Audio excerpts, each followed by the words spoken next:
Hello and welcome to my first ever podcast. My name is Emily Chamberlain and I have been an educator for over a decade. My subject is English language arts and I've taught in both the in-person and virtual contexts over the years. I have just recently begun my journey towards my master's degree in educational technology at Michigan State University.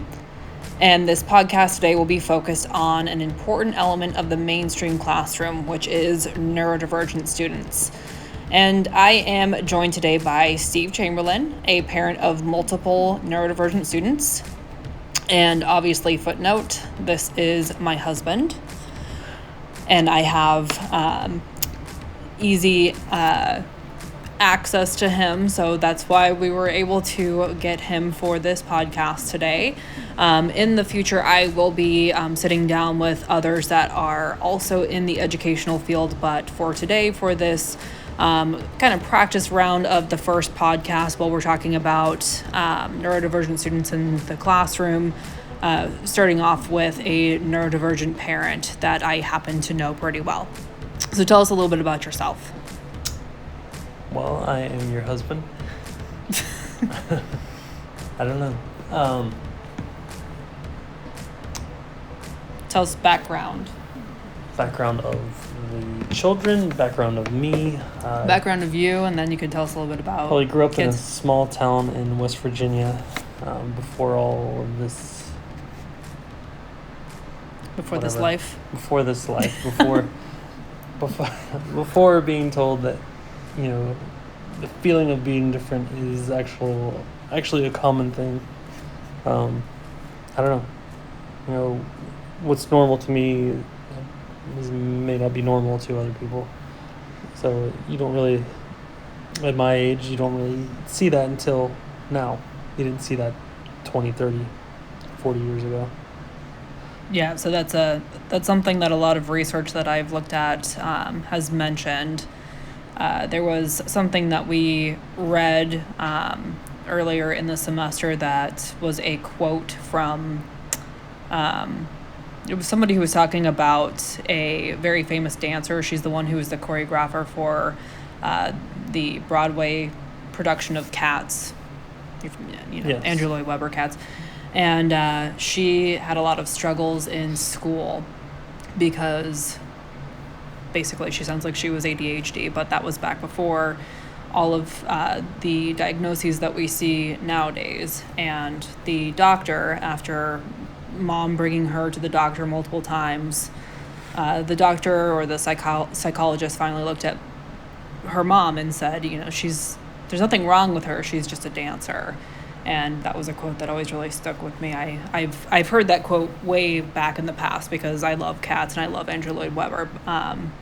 But that's kind of what we're looking at here, is how neurodivergent students in the classroom, they've been overlooked or sometimes even as far as mistreated in the classroom. And since we ourselves are not only neurodivergent parents, but also parents of neurodivergent students, we are also ourselves neurodivergent. I've been formally diagnosed with ADHD, but we both have had to come to the realization that we are probably autistic ourselves. Yeah, and a lot of things out there, I think it's clear. I think it makes more sense to us that it's genetic more than, particles in the air or, a shot that we were given, decades apart or anything like that. Yeah, so it's all of that kind of working towards acceptance in society and helping neurodivergent students to get the supports that they need. So as part of my educational journey towards my master's degree, I was given the task of identifying a wicked problem. When you think of a wicked problem, what comes to mind? Just when I say that word to you, what would you think that would be? World hunger. Yeah, so that's a perfect example of what would be a wicked problem. When I first saw this unit and was first learning about wicked problems, I wasn't really sure what that meant. But yeah, you just, of course, gave a perfect example of one. So yeah, a wicked problem is something that is not easily solved. It's something that is going to be an issue no matter what we try to do to create solutions to it. There's always a great possibility that it's going to continue to become it's going to evolve, that there's going to be more issues that arise from it, and every solution that we have is never really a perfect one. It's a problem that is ongoing. So for my wicked problem, I focused on my context that I feel passionately about in education, and that was neurodivergent students and how they are or are not being served in the mainstream classroom.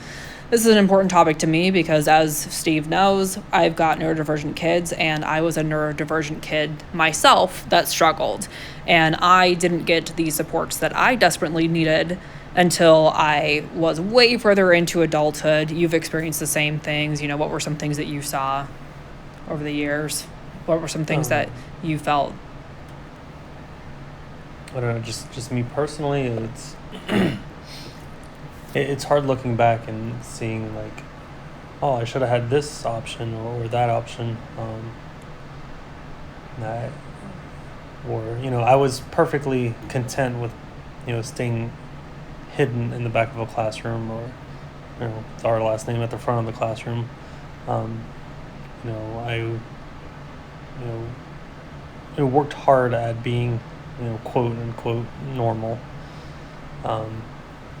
And maybe that was the biggest struggle, was like, work so hard and trying to act like everyone else that you just fall into a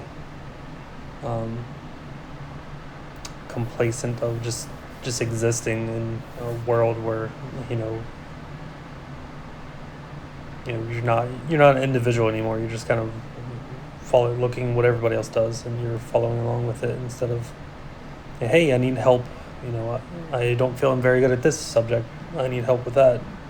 Or, like me, just do enough where you're getting a C or a D, something passing, not failing, not bringing too much attention to yourself, but just continuing on.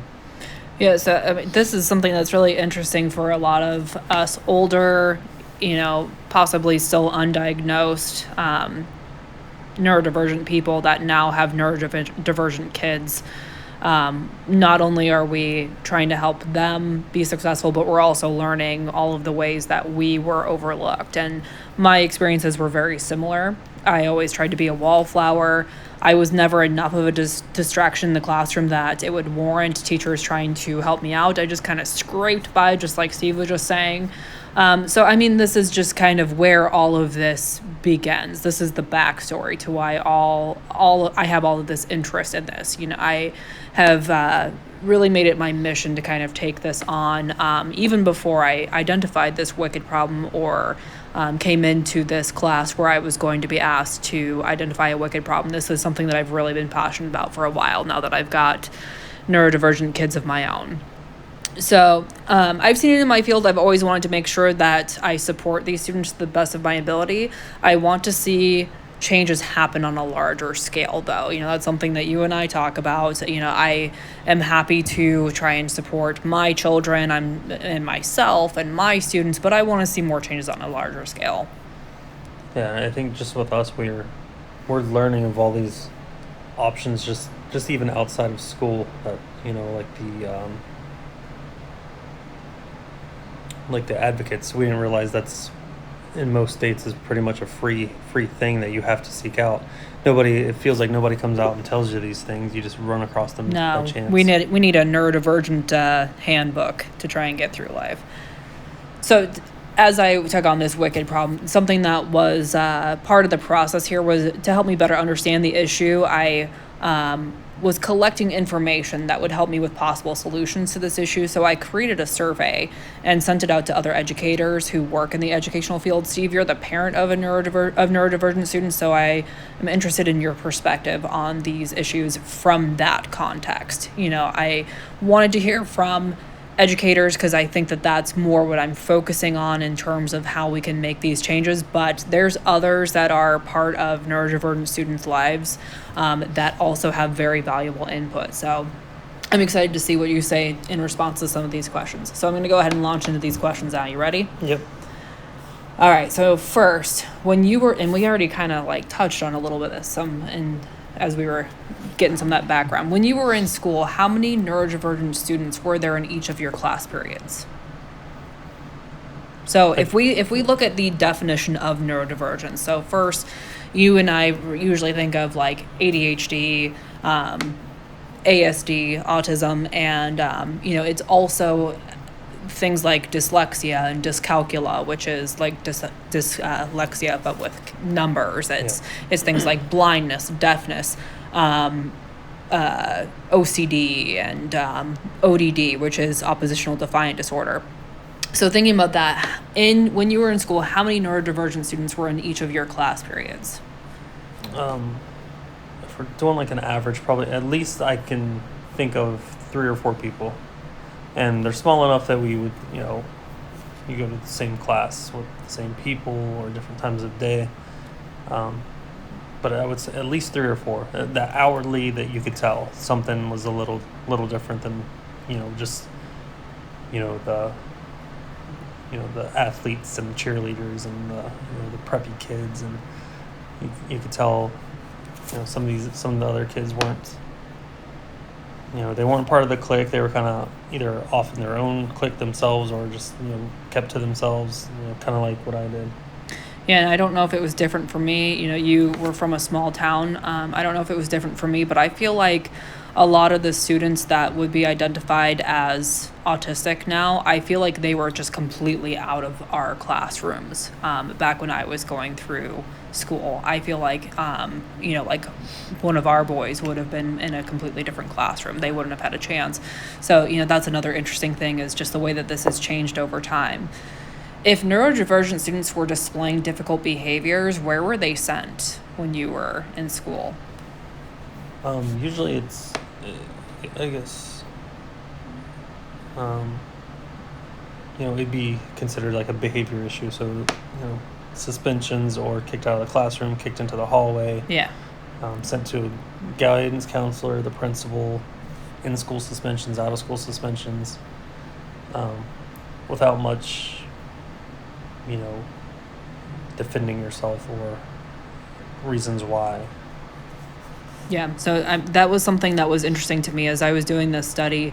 A lot of my responders were saying, because that was a question that I asked them, where are students getting sent if they are displaying difficult behaviors?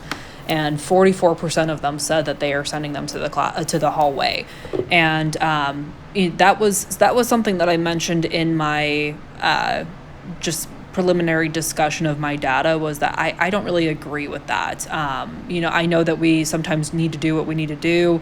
If a student is really being violent or something like that, we definitely need to get them to a safer place. But if it is a behavior that we can try to work with, I think that it's best to keep them in the classroom. I know that I would send students to other classrooms sometimes and have them work on things, but it was interesting to me seeing that a lot of teachers are using that solution to send them to the hallway. And it was my experience too, that they were getting sent to the hallway. So I just think that's something that's interesting. I want to look more into that. What support would you like to see offered at schools for neurodivergent students? Supports that aren't offered or that we don't know about. Yeah, or something that we've seen that we like. To me, it feels hard at the moment. I feel especially with our younger ones, we're just starting to see that life. Kind of like what we were talking about the other day. We don't know really what's out there until we, like I said, we just learned about the advocates that, kind of go to bat for us or give us ideas of what things that we can have in the classroom or in the school. Support wise, I don't know how much support it is more than communication, like a daily communication, and then we can, because like we've seen what our kids do in school is different than what they do at home, because they have different, they're smart enough to realize they can act different ways with different adults. So I think just the open communication needs to be there. It should be forefront. It's something that a lot of my Go ahead. Yeah, then that's, I think we can build on like what they need, or we can bounce the ideas off of each other and kind of grow from that. A lot of my survey responders, were saying that they would like to see more options for students. And I know that you were saying earlier in the introduction that that was something that you think is important, that we need to think about options for neurodivergent students. And that really aligns with a lot of things that we see in the educational world with TPAC and let me define TPAC for you. Let me pull up the official definition. So technology, pedagogical, content, knowledge. That's something that we use to make sure that we are effectively integrating technology into teaching practice, and it gives different options and making sure that we are using technology. But something that a lot of neurodivergent students really hone in on is technology. So using technology as options, and I saw teachers talking about that. We want to see more options for students to use, and I mean that's even what's offered to our boys as the iPad for speaking purposes and stuff like that. Yeah, and it's, I feel like that's just like commonplace.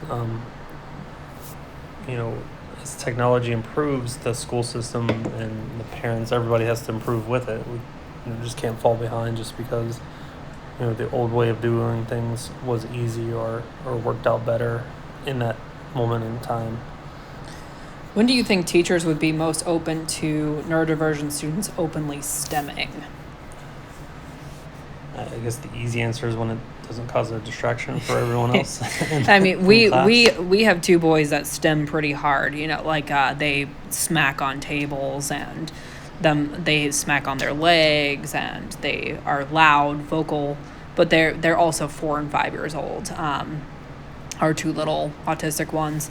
But yeah, that was something that I asked of other educators. When would you be the most comfortable with your students openly STEMming? And a lot of them said that they would have them do that during individual coursework time.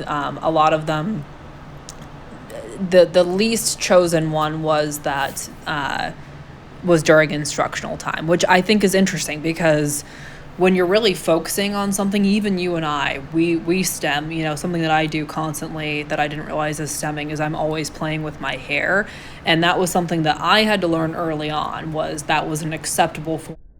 All right, we got cut off. So I was talking about playing with my hair, how I learned that was an acceptable form of STEMming, something that was accepted by society. Can you think of something that you do to STEM?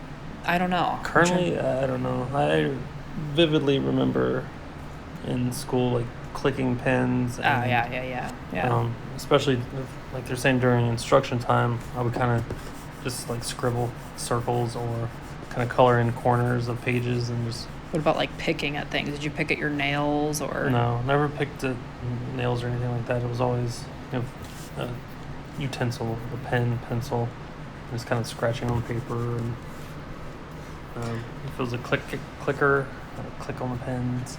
Yeah, so we had fidget spinners a few years back, and a lot of teachers really hated them. It did not bother me whatsoever. But a lot of teachers, and it's because sometimes students would be inappropriate with them. They would be doing crazy things. But I had some neurodivergent students that would use them and they would just spin it underneath their desk. It did not bother me whatsoever, and it helped them focus. So that was an example of a kind of socially acceptable STEMming. But yeah, I think that's something that should be an option for neurodivergent students to try and help them focus in class. If you had concerns about your neurodivergent students, who are you most likely to reach out to on campus? Obviously they would be under just the IEP team first of all. Yeah. And then I guess we go from there. Yeah, so that's what a lot of my survey responders, that's what they said was that they would reach out to the special education team. And I think that's probably the best place to start is with the special ed team.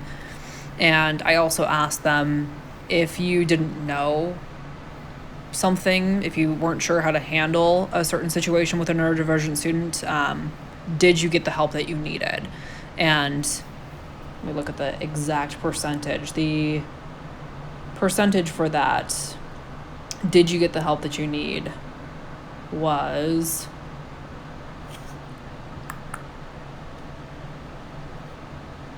I want that exact number.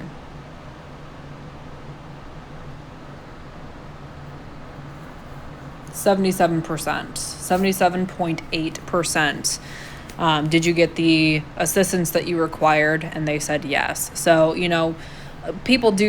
educators do feel like they have the support that they need. I'm interested to see if parents feel the same way. So that would be a little bit different of a context.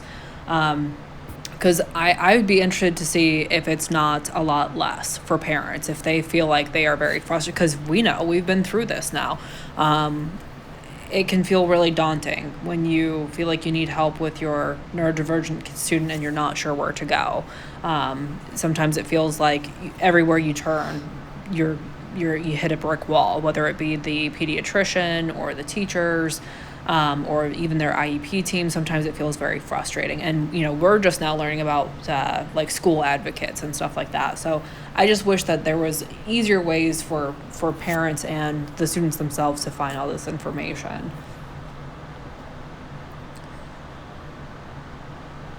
If you have concerns, I already asked that one. What accommodations do you think are being offered to your neurodivergent student in the classroom? So that could be the 10-year-old, it could be the 4-year-old, the 5-year-old. Yeah, I think it's more, we really only have from the 10-year-old perspective. And that was just like little things that we kind of thought of. I felt like, or maybe I'm totally off base, but it's like they only came up with things that we suggested to them.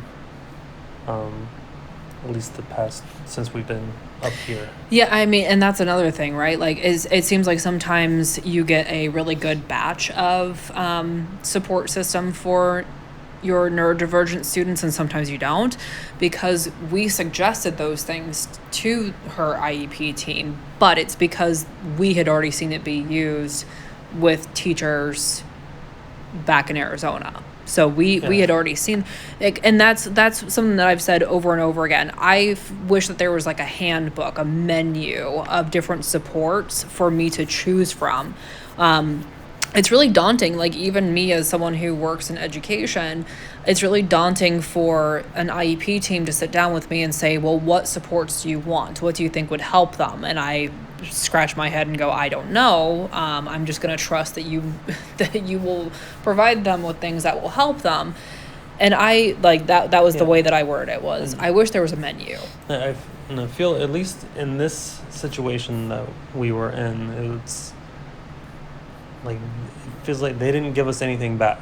It was up to us to provide them with the things that can be written into the IEP, not any kind of suggestions, or it just fell on us. They're the ones experienced every single year with different neurodivergent kids. Like tell us what worked for them or what didn't work for them, or what else can we do than just say, hey, give her some, let her sit in the front of the class, or let her draw a picture on the back of her work when she's done. I just felt don't get mad when she comes in saying, hey baby, what's your favorite color? Yeah. How often do you feel concerned about your neurodivergent students? Every day.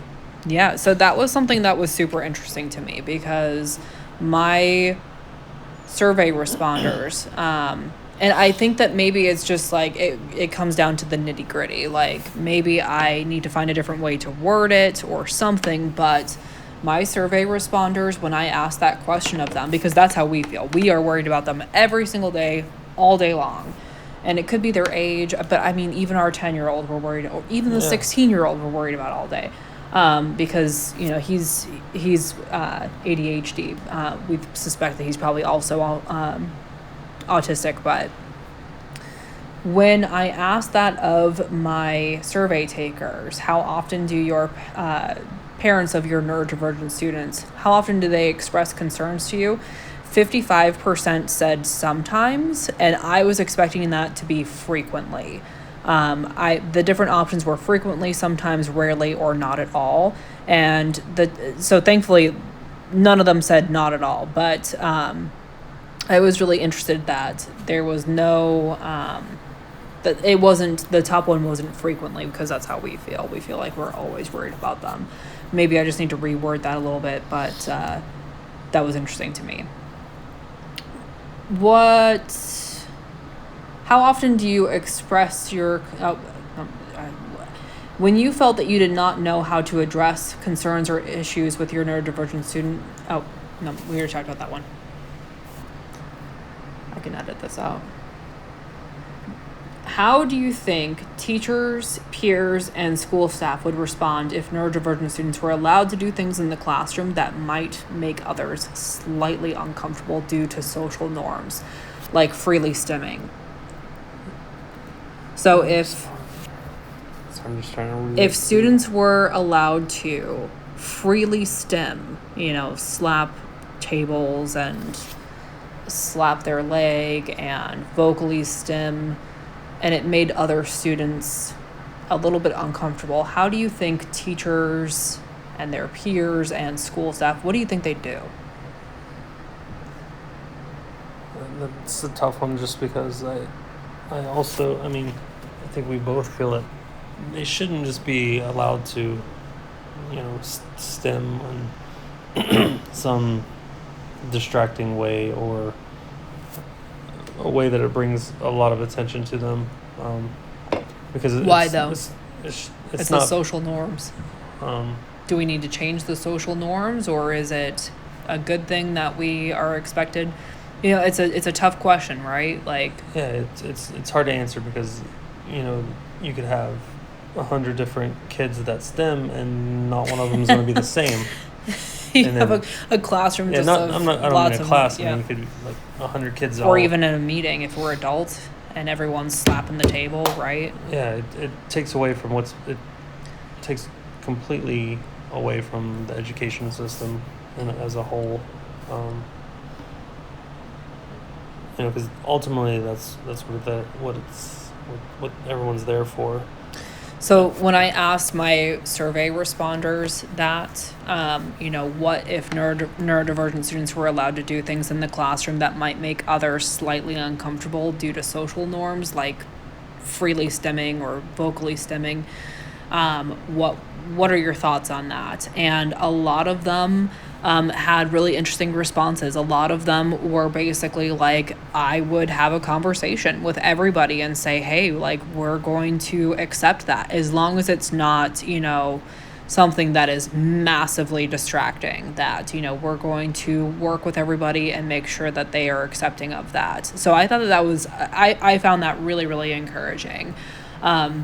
There were some teachers on here that are virtual, and so we were, this is something that I talk about with other virtual teachers all the time. That's one of the beauties of virtual classrooms for neurodivergent students, is you can turn off your camera and your microphone and stim all you want. You can stand up and spin around in circles. You can do whatever. You can scream if you want to, and no one's going to know. So that's one of the beauties. I think that's why I've seen a lot of autistic kids that are very, very happy with online classrooms, and that's why, because there's no judgment. They're able to do those stimming activities and nobody knows. But I was really, I thought it was probably one of my favorite responses here on the survey was so many teachers saying, hey, we would have a conversation about it and say, we're going to make sure that we're open to these things because it helps this student to focus. And as long as it's not massively distracting, that we would have that conversation with the whole classroom. One respondent also said that if they needed to, they would find a way to have kind of a breakout room for them, or a side room, so that they could do that. So I just thought it was really positive responses I saw there, because that was a tricky one. Even just what we were just talking about, that was a tricky one.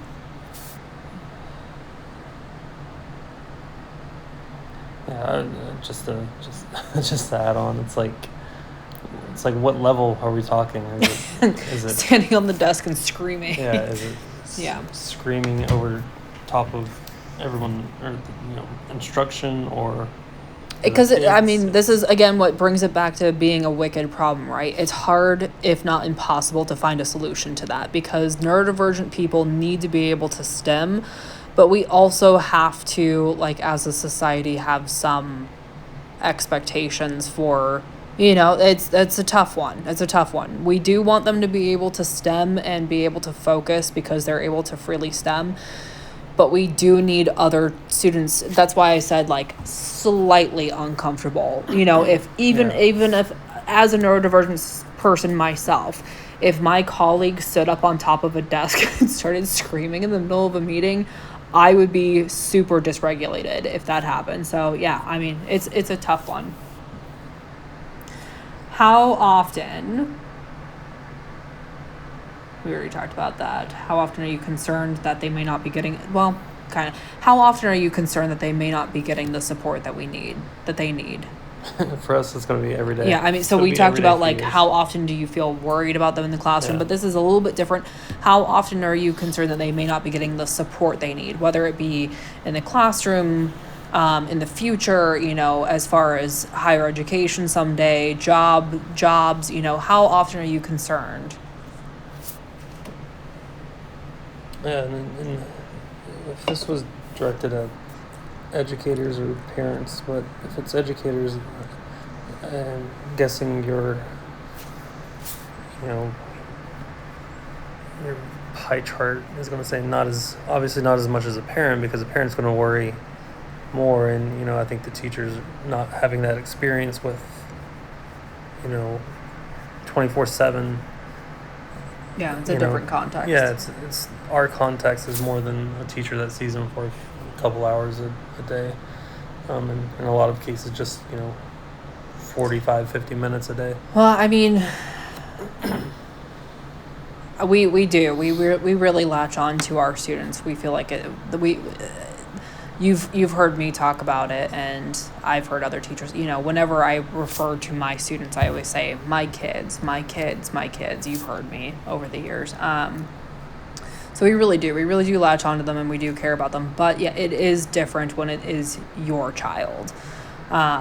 So yeah, the respondents for the survey, how often do you worry that your neurodivergent students may not be getting the support they need to thrive? 55% said sometimes. And 11%, so that was one respondent, said frequently. And thankfully there were none that said not at all, because that would be pretty upsetting if there was someone who said, nope, I don't ever worry.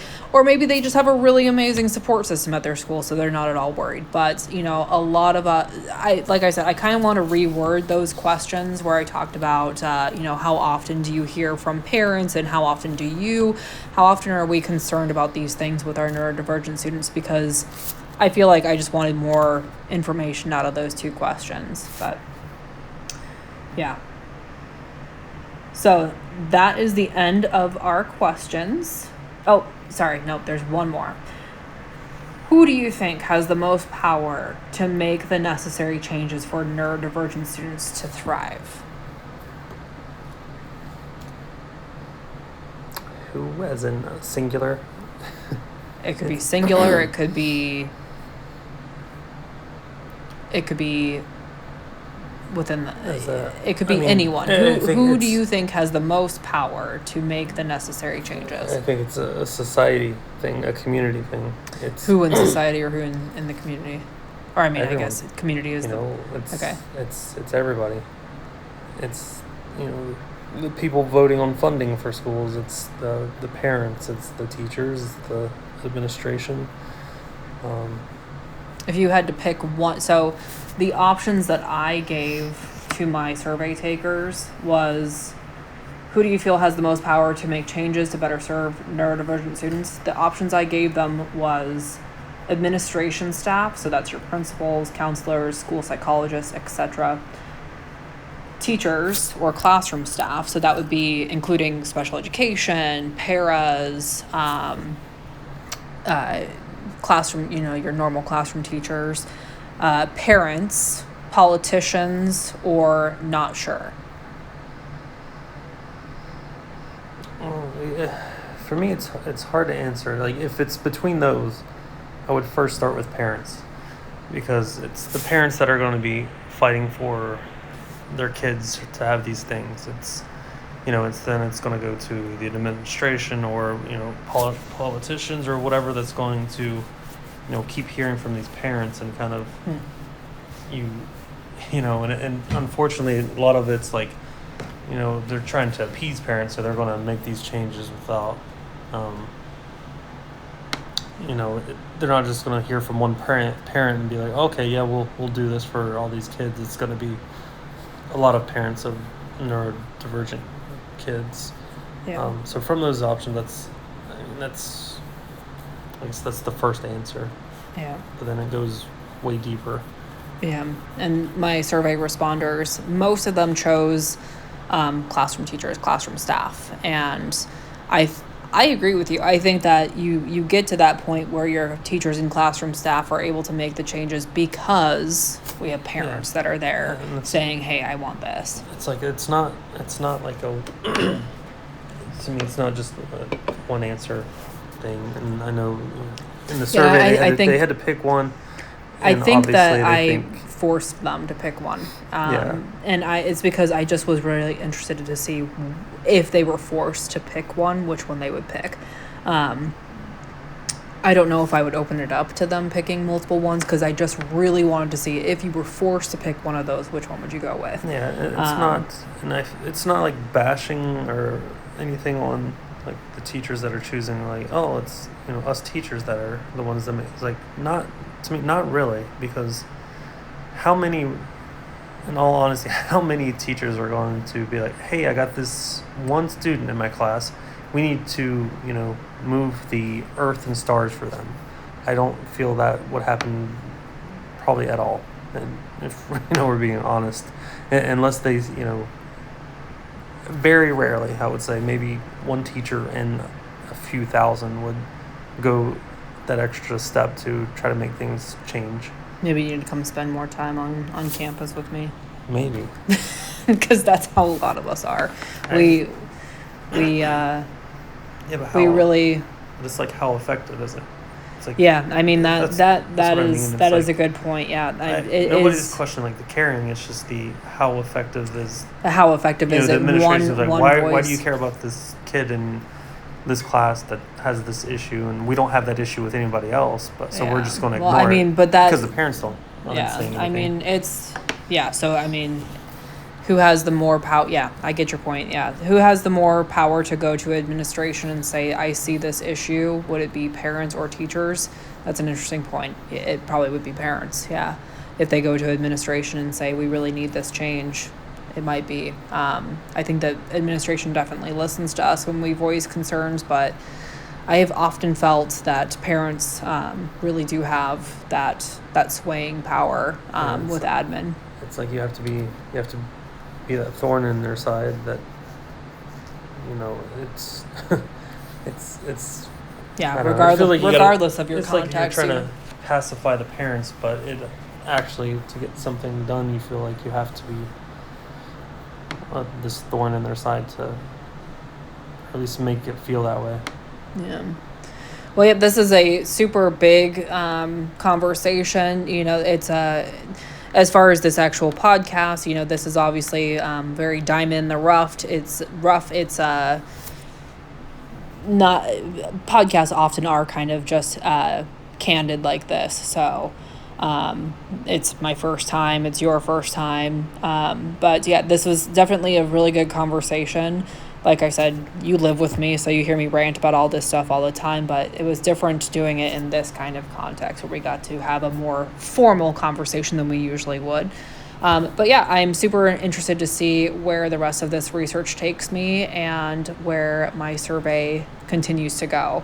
Because obviously we have a lot of buy-in for this topic, not only now but in the future, because our grandkids are going to go through the same things too. It's part of our family. So thank you for taking time with me this evening and being here for this podcast, and thank you for listening.